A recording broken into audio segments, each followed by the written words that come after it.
I'm not doing the capsule wardrobe thing. They are part of minimalism, uniform dressing, fewer choices. There's so many benefits to it, but I'm not building one.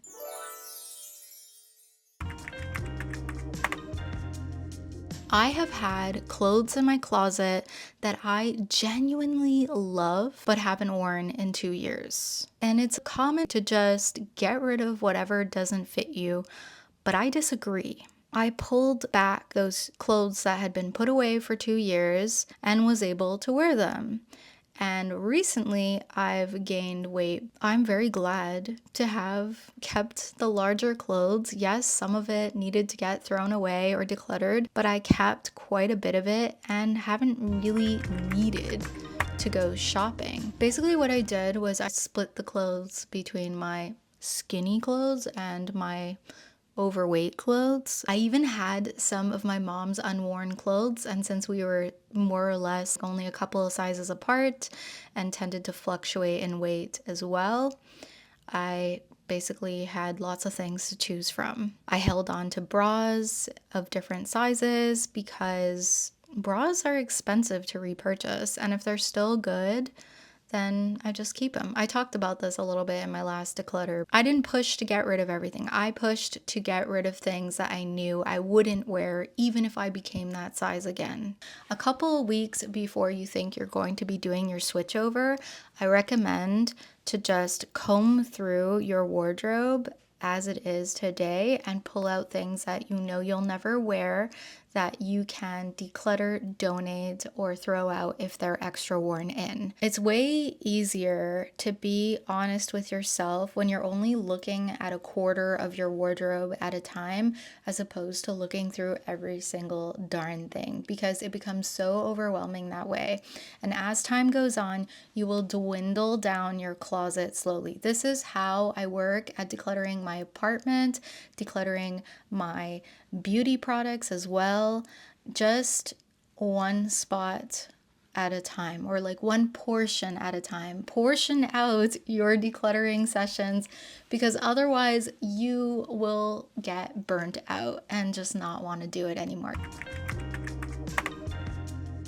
These are little habits that work, right?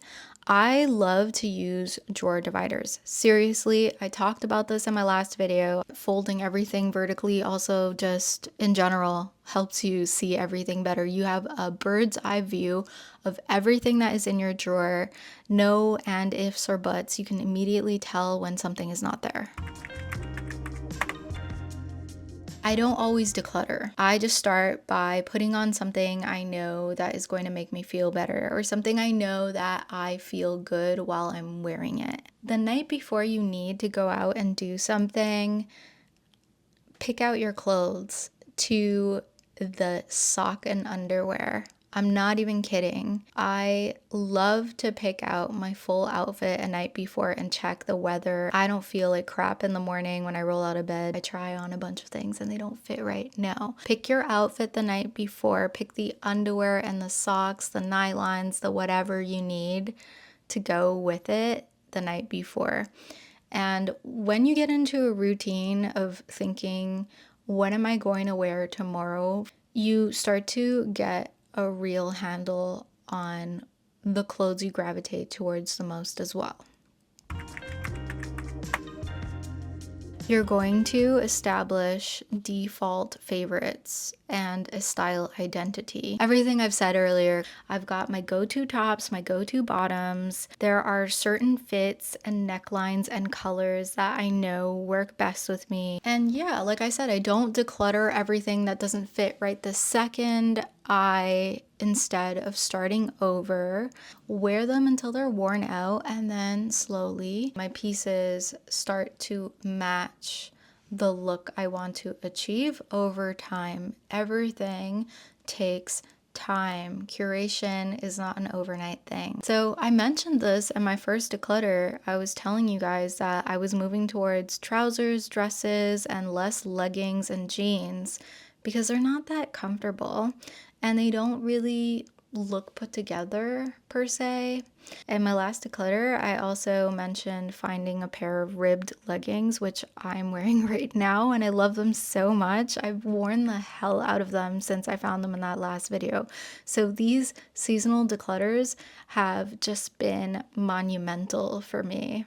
And I don't know what I'm going to do when I wear out these leggings. I'm going to have to find a substitute for them somewhere in my stash, or maybe I'll purchase something, or maybe there'll be a new clothing item that replaces that. Who knows?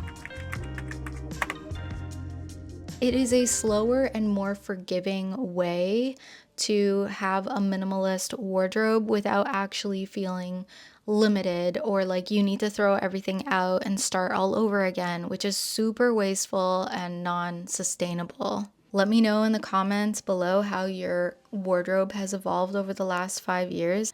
I really would like to hear your take on all of this.